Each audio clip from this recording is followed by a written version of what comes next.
Hi everyone, welcome back. കഴിഞ്ഞ ദിവസം big boss ഹൗസിൽ നിന്നും നൂറയും എവിക്റ്റായി.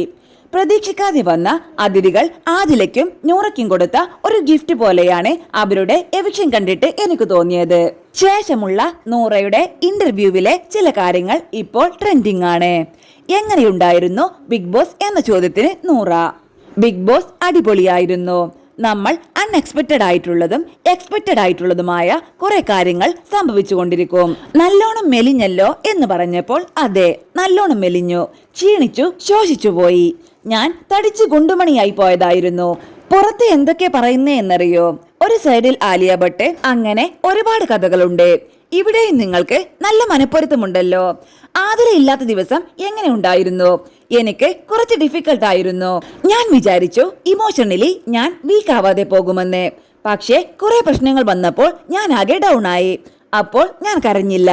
പിന്നീട് എനിക്ക് ഒരുപാട് മിസ് ചെയ്തവളെ. ഞാൻ ആദ്യമായിട്ടാണ് അങ്ങനെ വിട്ടുനിൽക്കുന്നത്. 2 ദിവസം ഉണ്ടായിരുന്നുവെങ്കിലും ബെഡിലൊന്നും കിടന്നിരുന്നില്ല, സോഫയിൽ കിടന്നു. എനിക്ക് പറ്റുന്നുണ്ടായിരുന്നില്ല. ഇന്ന് എവിക്റ്റ് ആകുമെന്ന് വിചാരിച്ചിരുന്നു. എനിക്കൊരു ചെറിയ സൂചന ഉണ്ടായിരുന്നു. കാരണം എന്റെ കൂടെ നിൽക്കുന്നവർക്ക് ഏകദേശം നല്ല സപ്പോർട്ട് ഉണ്ടെന്നറിയാം. നിങ്ങൾക്ക് അതിലും കൂടുതൽ സപ്പോർട്ട് ഉണ്ടായിരുന്നു. ആദില പറഞ്ഞു 2 ആഴ്ച മാക്സിമം നിൽക്കും. അതും കഴിഞ്ഞ് 99 ദിവസം. ഒരു ദിവസം മാത്രം മിസ്സായി പോയി. ഓരോ എവിക്ഷൻ വരുമ്പോഴും അടുത്തത് ഞങ്ങളിൽ ഒരാളായിരിക്കും എന്ന് കുറെ വിചാരിച്ചിട്ടുണ്ട്. പക്ഷെ ഇത്രയും നിന്നത് അത് പ്രേക്ഷകരുടെ മാത്രം സപ്പോർട്ടാണ്. ഇറങ്ങാൻ നേരം അനുമോളെന്തിനാ സോറി പറഞ്ഞ്? എപ്പോഴും ഞങ്ങൾക്കിടയിൽ ഫൈറ്റ് ഉണ്ടാവും, അതാണ് സോറി പറഞ്ഞ്. അപ്പോൾ ഇനി പട്ടായ പോണ്ടേ?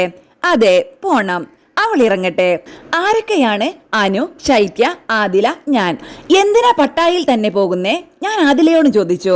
അതെന്താണെന്ന് വെച്ചാൽ അനു വളരെ ഡൗൺ ആയിട്ടുള്ള ഒരു ദിവസം ഞങ്ങൾ 4 പേരും കൂടെ സംസാരിക്കുമ്പോൾ നമ്മൾ എങ്ങോട്ട് പോകും? അപ്പോൾ 4 ആളുകളുടെ മൈൻഡിലും വന്നത് പട്ടായായിരുന്നു. അതാണ് പിന്നെ പട്ടാ ഗേൾസ് എന്നറിയപ്പെട്ടെ. വിചാരിച്ചിരുന്നോ നിങ്ങൾ സ്പ്ലിറ്റ് ചെയ്യുമെന്ന്? അതെ, അതും സംഭവിക്കുമല്ലോ. സ്പ്ലിറ്റ് ചെയ്തപ്പോൾ ഉണ്ടായ ഗുണമെന്താ എന്ന് ചോദിച്ചപ്പോൾ 2 പേർക്കും ഒറ്റയ്ക്ക് നിന്ന് കളിക്കാൻ പറ്റി. അപ്പോൾ ഒന്നുകൂടി വൃത്തിക്ക് കളിക്കാൻ പറ്റി ഗെയിംസ്. ആദ്യമൊക്കെ തന്നെ നൂറ ബാഡ് പ്ലെയർ ആണെന്നാണ് പറഞ്ഞു കേട്ടത്. അതിനോടെന്തെങ്കിലും? ഒരാൾ ഗെയിമറും മറ്റേയാൾ സൈലന്റും സ്ട്രാറ്റജി ആയിരുന്നു. അല്ല, ഒരിക്കലുമല്ല. ഞാൻ കേറിയത് തന്നെ ഒരു ഗെയിം പ്ലാനോ സ്ട്രാറ്റജിയോ വെച്ചിട്ടല്ല. എനിക്കറിയില്ലായിരുന്നു മറ്റുള്ള കണ്ടസ്റ്റൻസുമായി എങ്ങനെ ജെല്ലാവും എന്നുള്ളത്. കുറച്ച് ടൈം എടുക്കും ഒന്ന് ജെല്ലാവാൻ. ആ ടൈമിൽ ആളുകൾ അങ്ങനെ ജഡ്ജ് ചെയ്തു. ഞാൻ ഒരാളുടെ ഷെയ്ഡാണ്, പ്രോപ്പറായിട്ട് ഗെയിം കളിക്കുന്നില്ല എന്നുള്ള ജഡ്ജ്മെന്റൽ സംഭവങ്ങൾ വന്നു. അങ്ങനെ എന്റെ ഉള്ളിലും വാശി വന്നു. അങ്ങനെയാണ് ടിക്കറ്റ് ഫിനാലെയിൽ വിന്നറായത്. നൂറയുടെ ബ്രെയിനും ആദിലയുടെ സൗണ്ടും പോലെ തോന്നിയിരുന്നു. ആക്ച്വലി നിങ്ങൾ അങ്ങനെ ആയിരുന്നോ? അല്ല, അങ്ങനെയൊന്നുമല്ല. ഡിപ്പെൻസ് ആണ് ആക്ച്വലി.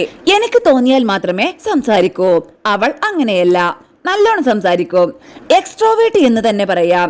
എന്ത് ചോദ്യമാണെങ്കിലും ആലോചിക്കുകയൊന്നുമില്ല. പക്ഷേ റിപ്ലൈ പൊളിയായിരിക്കും. അവൾ തന്നെയാണ് ആദ്യം വഴക്കുണ്ടാക്കലും. ഞാൻ സൈലന്റ് ആയിട്ടിരിക്കുമ്പോൾ അവൾ ഉപദേശിക്കും, ഇത് നമ്മുടെ വീടല്ല, ആക്റ്റീവ് ആവ്, സൈലന്റ് ആവാൻ പാടില്ല എന്നൊക്കെ.